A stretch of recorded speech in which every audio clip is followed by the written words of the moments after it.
Progress.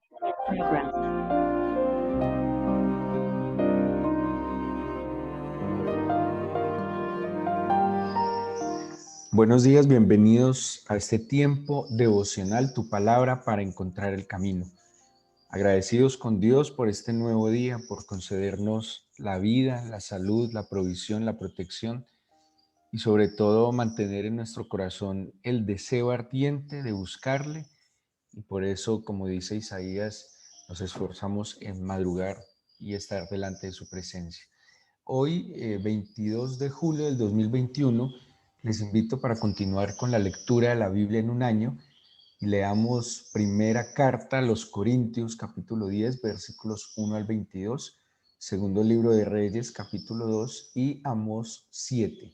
Amós 7, segundo de Reyes 2 y primera de Corintios 10, del 1 al 22.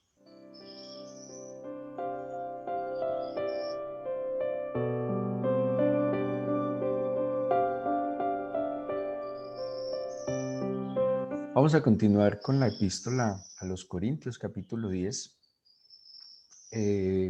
Pablo va a hacer un llamado de atención, va a acudir un poco a la historia del pueblo de Israel, que, que en este caso la historia del pueblo de Israel se convierte de alguna manera en la historia del pueblo creyente.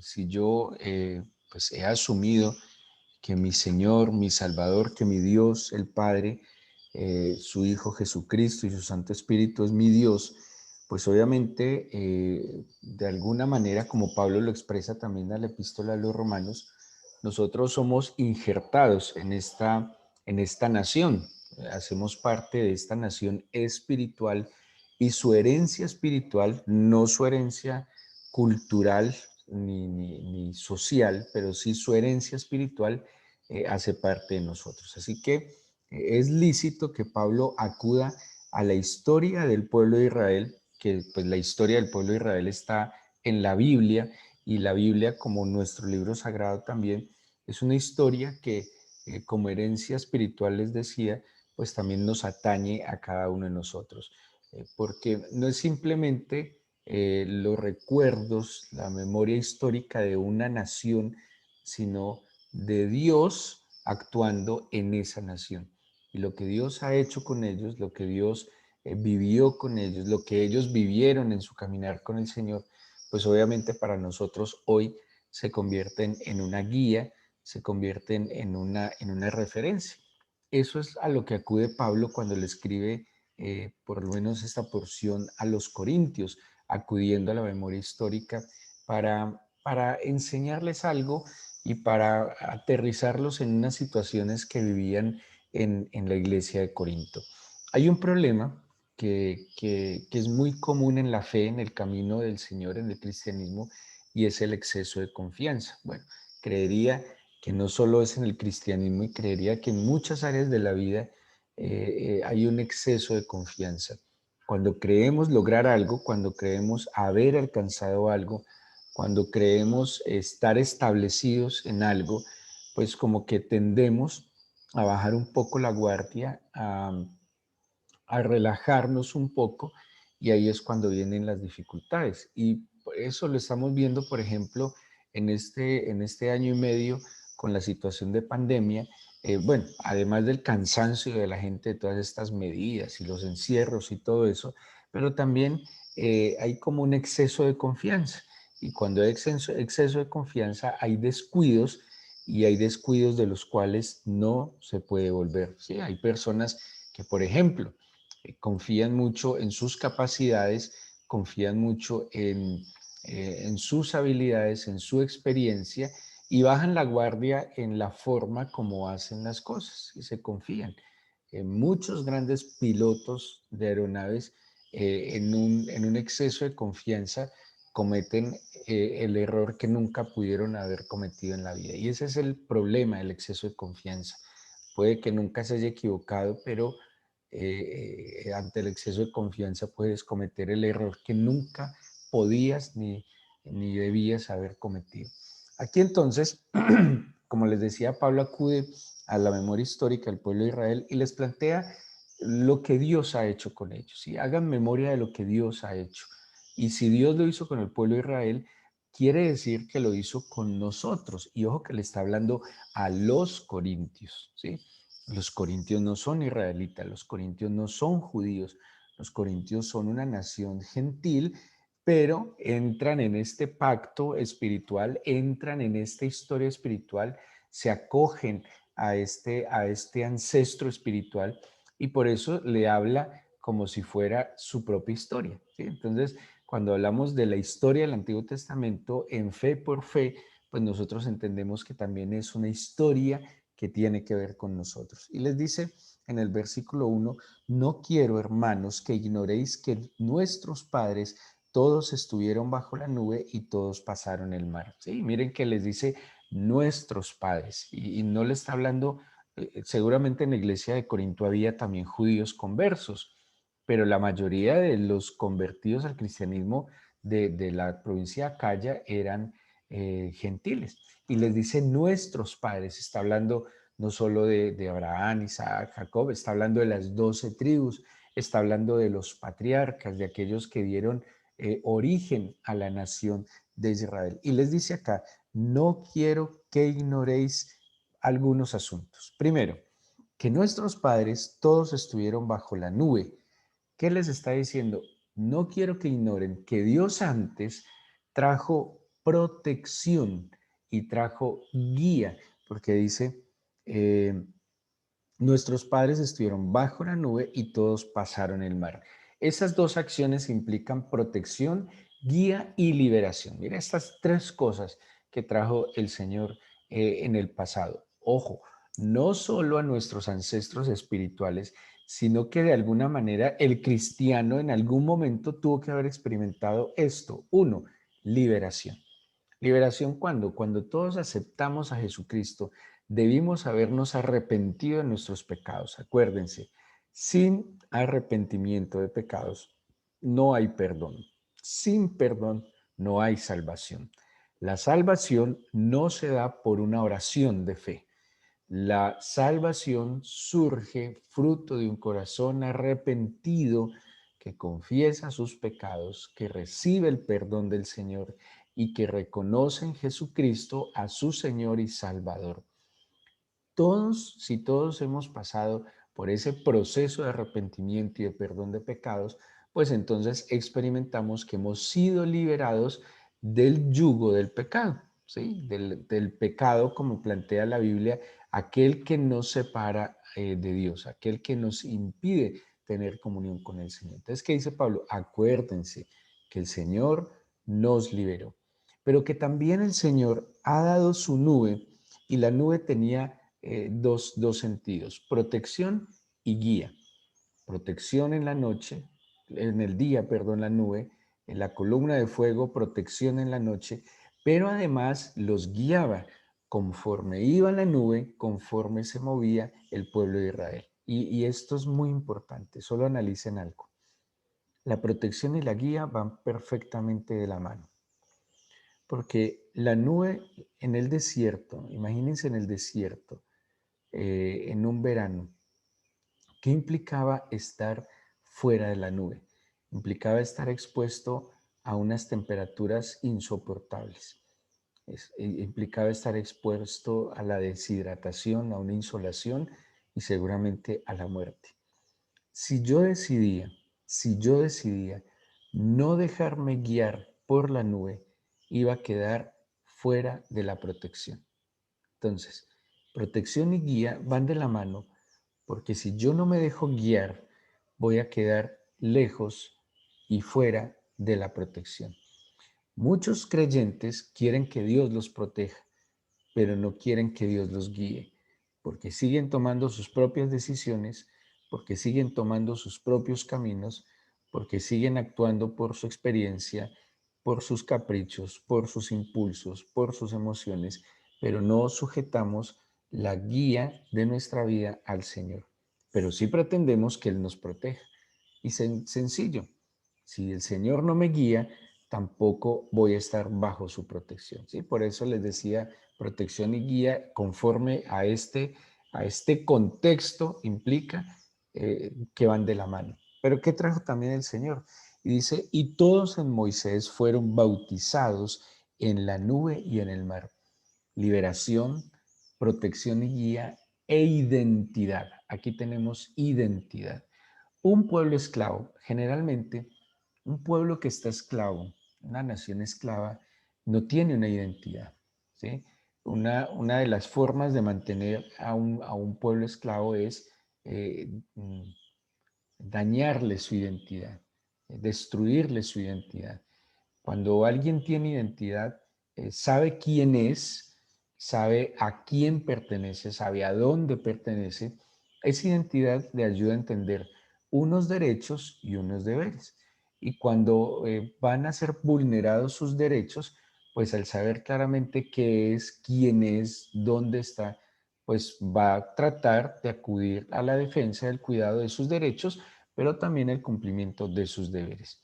Cuando el imperio asirio invadió a Israel, el reino del norte, lo que hizo fue quebrar su identidad nacional. ¿Cómo? Los sacó, los dispersó por diferentes pueblos y a su país trajo gentes de otras naciones. Entonces, al hacer esta mezcla de naciones, de creencias, de culturas, de gustos gastronómicos, quiebra la identidad. Se vuelve una especie de fusión donde hay de todo, pero en últimas no hay nada. Y ese es uno de los problemas sociales que hay en muchas grandes ciudades, porque esa gran circulación de inmigrante pues afecta la identidad de las naciones y de las ciudades y de los pueblos. Pero el Señor aquí, ¿qué está diciendo? Fueron bautizados en Moisés, fueron bautizados en la guía y en la protección y en el paso del mar. Fueron identificados ya no como los esclavos que están en Egipto, sino que ahora tienen una nueva identidad como hijos de Dios, como nación santa, como pueblo adquirido, como linaje escogido, como real sacerdocio. Una identidad. Y cuando yo sé quién soy, cuando yo sé a quién pertenezco, esa identidad guía también mis conductas, guía también mis actitudes. Cuando yo tengo claridad de quién soy, sé que no pertenezco a todos los lugares. Cuando yo tengo identidad clara de quién soy y a quién le pertenezco, sé que no converso con todo el mundo, no intimo con todo el mundo, no hago las cosas como las hace todo el mundo, las hago conforme a lo que soy.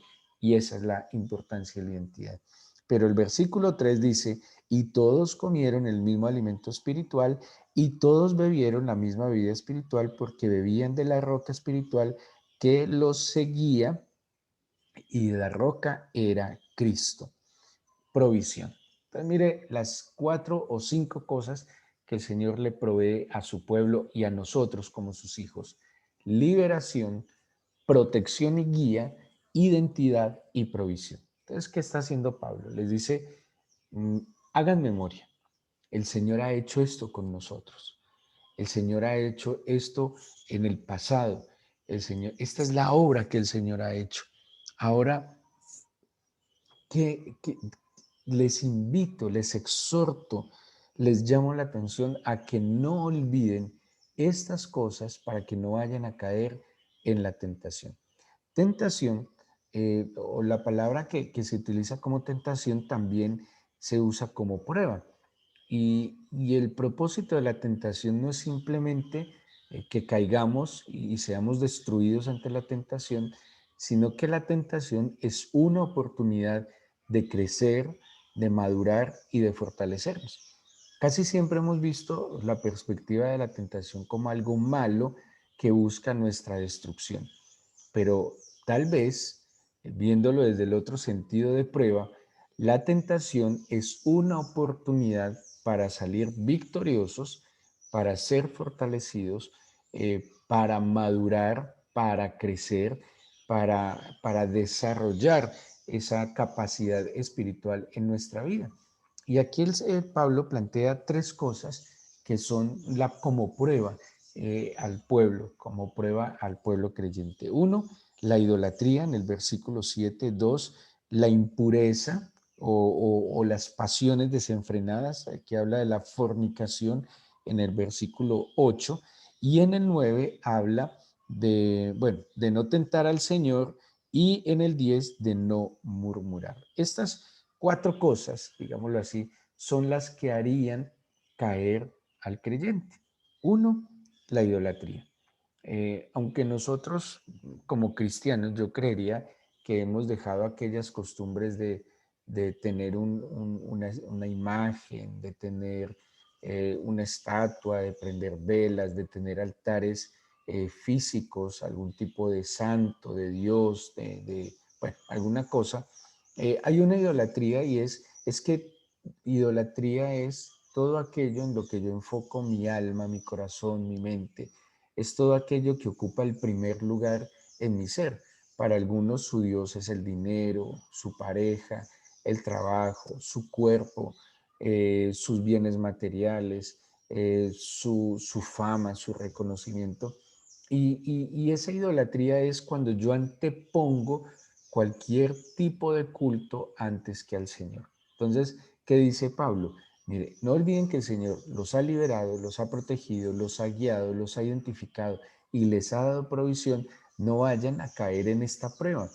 Van a ser probados en esto. ¿Y para qué sirve la prueba de la idolatría o la tentación de idolatrar algo o a alguien? Pues para que definamos lo que el Señor exhorta en Éxodo 20, en los mandamientos, de que solo el Señor será nuestro Dios, de que solo a Él daremos culto.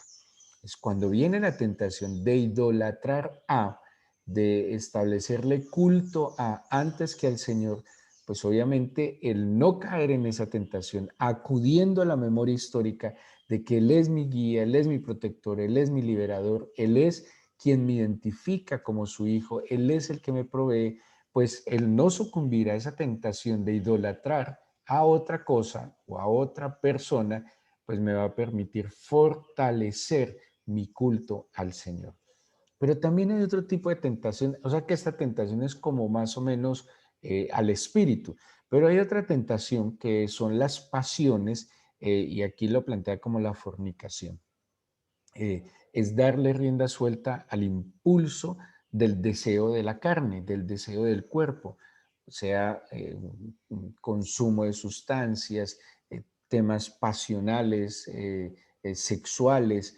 Hay una tentación como la comida, el exceso de la comida, que afectan a nuestro cuerpo como templo del Espíritu Santo. Pero, ¿cómo? Y vuelvo a la memoria histórica. Si yo acudo a lo que el Señor es y a lo que el Señor ha hecho en mí, no solo lo que ha hecho en la Biblia, en mis ancestros, sino lo que ha hecho en mí, pues yo me pego de esa memoria para guardarme y no sucumbir en caer en la prueba de las pasiones, de los deseos de mi carne. Pero también habla de tentar a Dios. Y tentar a Dios es cuando yo pretendo probar a Dios, cuando yo pretendo pasarme un límite, cuando yo pretendo transgredir un parámetro que el Señor ha establecido, creyendo que no va a haber consecuencias. Cuando yo acudo en mi corazón a la gracia divina como para respaldar mi decisión de pecar, eso es tentar a Dios, ¿sí? Y yo no debo tentar a Dios, yo no tengo por qué probar a Dios, soy yo el que soy probado, soy yo el que debo ser medido para ver si Dios puede contar conmigo y no al contrario. Y la última, cuando habla de la murmuración, dice, ni murmuréis como algunos de ellos murmuraron y perecieron por el destructor, pues es una tentación que viene al alma, a la mente, a los sentimientos, y no solo murmurar en contra de la obra de Dios, sino murmurar en contra de mi prójimo. También es una tentación en la cual a veces caemos, sucumbimos, cuando hacemos parte de esas cadenas interminables de desinformación o de mala información, cuando asumimos un juicio, cuando criticamos, cuando señalamos y y no pensamos dos veces lo que vamos a decir, es caer en la tentación. Y caer en la tentación, pues es perder el dominio propio que habla la Biblia, la prudencia que también es consecuencia de caminar en el Espíritu.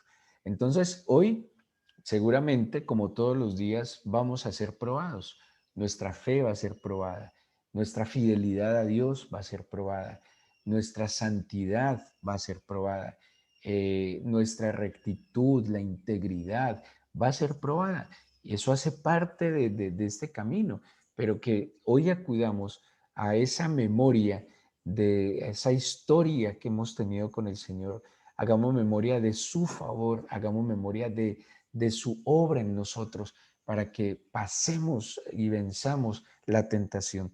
Porque dice el versículo 12, así que el que piensa estar firme, mire que no caiga. 13, no os ha sobrevenido ninguna tentación que no sea humana, pero fiel es Dios, que no os dejará ser tentados más de lo que podéis resistir, sino que dará también juntamente con la tentación la salida para que podáis soportar. ¿Sí? Entonces, mire, dos cosas muy importantes. Primero, no nos confiemos, no tengamos exceso de confianza. Miremos que no caigamos. No digamos, yo nunca haré eso.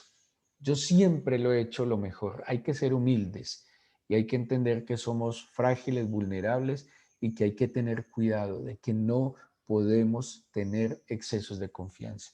Pero también hay esperanza porque dice, no hay tentación que no podamos soportar. ¿Y en quién debemos tener confianza? En el Señor. Cuando usted vaya a ser probado, acuda al Señor. Pídale al Señor que le ayude, que le guíe, que le fortalezca. Levante su voz y si ese impulso maligno, ese deseo incontrolable cree que lo va a dominar, pues Dios es más poderoso. Invoque al Señor, pídale su ayuda, dígale que se haga presente, que lo libere, que le muestre el camino de la salida de esa tentación. Dice que toda tentación tiene una salida. Siempre hay una salida para no sucumbir en la prueba. Y cuando pasemos la prueba, vamos a ver el gozo, el gozo que trae la victoria y la fortaleza del alma y del espíritu que trae el poder haber sido probados y haber pasado la prueba. Démosle gracias a Dios, entreguémosle este día en oración, pidiéndole que se haga presente en medio de nosotros. Pidámosle que su presencia nos acompañe. Dígale en estos pocos minutos que le permita hacer memoria de su obra en usted, que Él le liberó, que Él le ha protegido en tanto usted se ha dejado guiar. Dele gracias y reconozca su identidad como hijo, como hija del Señor. Y dele gracias por la provisión de todo bien, de toda buena dádiva. Pídale perdón si usted es consciente que ha sucumbido en la prueba de la corrupción, cuando ha sido probada su integridad y tal vez ha cedido a un acto de corrupción, de mentira, de engaño. Pídale perdón al Señor si ha sucumbido ante la prueba de la mentira, de la idolatría. Si de alguna manera ha tenido algún Dios fuera del Señor. Pídale a Dios que le perdone el haber sucumbido a la tentación de sus pasiones físicas, del desenfreno, de haber sucumbido ante la tentación del área sexual, incluso económica, material. Se ha sucumbido ante la lujuria, se ha sucumbido ante la ambición, la codicia. Pídale perdón si ha pretendido tentar al Señor. Tentar a Dios es, por ejemplo, cuando en una mala costumbre pretendemos que Dios nos bendiga porque hacemos una ofrenda, damos un diezmo. Algunos hacen pactos económicos con Dios. Eso es tentar a Dios. ¿Quién soy yo para hacer un pacto económico con el Señor? El Señor me da por su gracia, porque Él es generoso, Él es abundante. Pero ¿cómo pretendo que el Señor me dé dinero ¿Cómo pretendo que el Señor me pague algo que yo... ¿Cómo puedo negociar con el Señor con dinero? Eso es tentar a Dios. Dios nos provee porque Él es bueno, porque es nuestro Padre, porque es fiel, justo, misericordioso. Nosotros no podemos tentar al Señor. Lo tentamos cuando actuamos irresponsablemente, cuando asumimos riesgos innecesarios, necios e insensatos. Y también caemos en la tentación cuando murmuramos de nuestro prójimo. Ahora dígale, perdóname por el exceso de confianza y no haberme cuidado de estas cosas que me prueban para fortalecerme, pero que si caigo me debilitan, me destruyen. Y hoy te pido, poderoso Dios, que tomes el control de mi vida. Dígale así, toma el control de mi vida y fortalece mi voluntad. Fortalece, Señor, por tu Espíritu mi dominio propio. Y permíteme, a la luz de 1 Corintios 10:3, entender que no me ha sobrevenido ninguna tentación que no sea humana, que tú eres fiel, Señor, que no me dejarás ser tentado más de lo que pueda resistir y que tú me darás la salida a la tentación. Tú me permitirás soportar y salir victorioso de cualquier tentación. Te pido, mi Padre eterno, que extiendas tu mano de bendición, tu favor y tu gloria sobre cada uno de tus hijos. Guárdalos, ampáralos, protégelos y bendícelos con abundancia. Te lo pido en el nombre de Jesús. Amén.